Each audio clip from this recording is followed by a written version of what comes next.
Oke, masih dengan Profesor Kardus. Tak berjasa, tapi genius. Ya, beberapa dari teman-teman pasti tak asing dengan istilah fisika nuklir. Kedua cabang keilmuan fisika modern ini memiliki keterikatan kuat untuk menjabarkan sistem, blok fisik, dan perilaku alam semesta bekerja. Fisika nuklir dan fisika partikel juga mekanika kuantum merupakan bidang keilmuan fisika modern yang mulai dikembangkan sekitar 1 abad terakhir, sejak era tahun 1920 dan 1930-an. Dalam konten sebelumnya, Profesor Kardus telah mengulas mekanika kuantum yang mempelajari mekanisme dalam dunia kuantum atau kuanta, yakni dunia subpartikuler atau subatomik.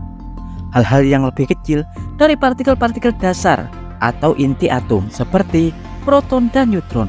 Sebenarnya, fisika partikel juga demikian, karena fisika partikel faktanya juga mempelajari hal-hal atau bentuk-bentuk entitas partikuler yang lebih kecil daripada atom, seperti quark, gluon, Higgs boson, dan lain-lain.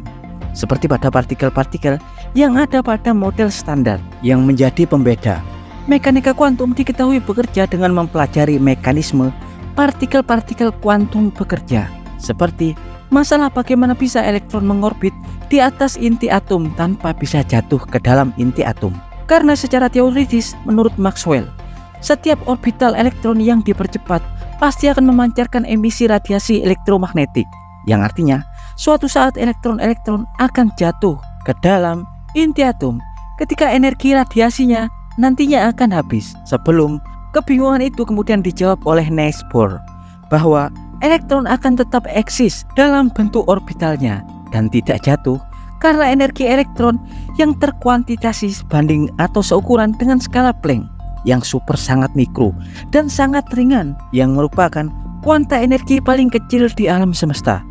Contoh mekanisme dunia kuantum lain seperti teori persamaan Schrödinger yang berhasil memfasilitasi perilaku foton atau partikel cahaya dari eksperimen celah ganda, di mana Schrödinger menteorikan bahwa entitas foton atau partikel cahaya merupakan bentuk partikel juga gelombang yang biasa kita sebut sebagai dualitas gelombang partikel.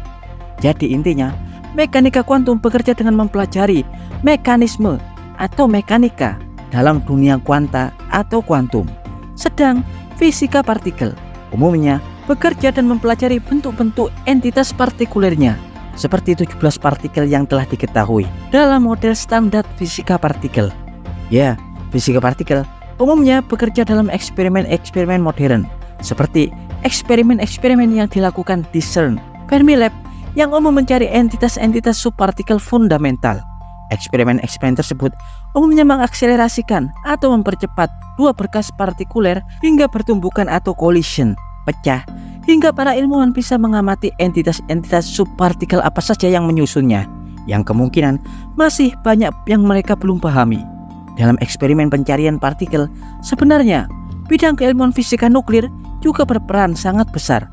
Jadi, kita bisa menganggap bahwa fisika partikel merupakan bentuk pengaplikasian dari mekanika kuantum. Ya, selain fisika partikel dan fisika kuantum, fisika nuklir juga memiliki keterikatan kuat. Karena faktanya ketika bidang keilmuan ini dulunya disebut dengan fisika energi tinggi, sebelum kemudian dipisah menjadi cabang-cabang keilmuan fisika modern. Ya, fisika nuklir. Mungkin sebagian dari teman-teman menganggap bidang fisika nuklir hanya berurusan dengan hal-hal yang berbau reaksi dari unsur-unsur radioaktif nuklir, seperti energi reaktor nuklir fisi, energi fusi nuklir, atau bahan-bahan bom nuklir. Tapi pada dasarnya tidak demikian, karena secara etimologi kata nuklir berasal dari kata nukleus atau nuklida atau inti atom, yang artinya bidang keilmuan fisika nuklir merupakan bidang keilmuan yang mempelajari sifat-sifat fisik dalam skala atomik atau inti atom. Hal ini yang menjadi pembeda dengan fisika partikel dan mekanika kuantum, di mana fisika partikel dan kuantum pada dasarnya bekerja pada entitas-entitas dalam skala subpartikel yang lebih kecil dari inti atom atau kuantum. Sedang fisika nuklir umumnya mempelajari struktur inti atom atau skala atomik, seperti gaya-gaya fundamental yang mempengaruhi inti atom atau bentuk radiasi yang dilepaskan oleh inti atom yang tidak stabil, yang biasa kita kenal dengan sifat radioaktivitas, atau proses peluruhan pelepasan partikel-partikel dalam inti atom melalui radiasi. Juga proses eksitasi atau menaikkan energi atom-atom ke bentuknya yang lebih tinggi. Pada proses eksitasi nuklir seperti ini dapat memancarkan foton nuklir energi tinggi yang biasa kita sebut dengan sinar gamma. Diketahui sebuah nuklida yang bersifat radioaktif atau tidak stabil seperti nuklida-nuklida unsur aktinida, layaknya unsur radioaktif seperti uranium, thorium, plutonium, dan lain-lain, selalu berinteraksi dengan 3 gaya fundamental seperti gaya nuklir kuat, gaya nuklir lemah, dan elektromagnetisme, kecuali gravitasi. Asal Anda tahu, struktur susunan atom atau inti atom bisa terbentuk karena kerja dari 3 gaya alam semesta, seperti gaya nuklir lemah, gaya nuklir kuat, atau elektromagnetisme. Partikel-partikel bisa mengikat pada inti atom karena adanya gaya nuklir kuat. Partikel-partikel seperti proton dan neutron bisa terikat di dalam inti atom dan bersatu karena energi ikat nuklir kuat mengikatnya, membuat proton dan neutron saling menempel dalam inti atom. Ya, gaya nuklir kuat diketahui jauh lebih tinggi daripada elektromagnetisme, apalagi gaya nuklir lemah. Pada proses pembelahan fisi nuklir, ketika inti atom radioaktif dibelah oleh neutron, hal itu akan menciptakan 2 inti atom baru yang lebih kecil, dan neutron bebas juga pelepasan energi nuklir atau ledakan nuklir. Ledakan nuklir yang dihasilkan pada proses fisi disebabkan oleh putusnya ikatan gaya nuklir kuat, kemudian gaya listrik atau elektromagnetisme. Gaya elektromagnetisme dapat bekerja pada atom-atom dan inti atom. Karena faktanya, gaya elektromagnetisme mempengaruhi setiap partikel yang memiliki muatan. Ya, gaya elektromagnetisme bekerja dengan menciptakan gaya tarik pada setiap muatan, seperti halnya proton yang bermuatan positif dan elektron yang bermuatan negatif. Diketahui, kedua muatan yang berlawanan ini bisa saling tarik-menarik dalam kondisi elektromagnetisme. Sebenarnya, proton-proton yang bermuatan positif dapat keluar menuju elektron-elektron yang bermuatan negatif. Tapi, karena gaya nuklir kuat yang mengikat proton dan neutron memiliki energi ikat jauh lebih kuat daripada gaya elektromagnetisme, jadi inti atom bisa terus terikat tanpa terpengaruh oleh gaya elektromagnetisme. Kemudian gaya nuklir lemah. Kekuatan gaya nuklir lemah diketahui 100.000 kali lebih kecil daripada gaya elektromagnetisme.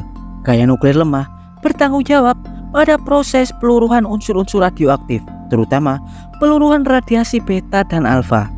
Ya, unsur radioaktif umumnya dapat meluruh atau melepaskan energi emisi partikel-partikelnya dalam bentuk radiasi. Proses pelepasan radiasi pada inti atom dipengaruhi oleh gaya nuklir lemah. Selain bekerja pada proses peluruhan unsur-unsur radioaktif, gaya nuklir lemah juga berkontribusi membentuk reaksi fusi, di mana gaya nuklir lemah yang menginteraksikan 2 proton atau penyusun deuterium yang merupakan isotop hidrogen yang menjadi bahan bakar fusi nuklir, seperti pada reaksi matahari, bom nuklir, atau pada reaktor tokamak dalam sistem fusi nuklir atau matahari buatan. Ya, dan berikut adalah informasi singkat dari Profesor Kardus tentang perbedaan fisika nuklir dan fisika partikel. Profesor Kardus bersama para ilmuwan-ilmuwan LHC di CERN mengabarkan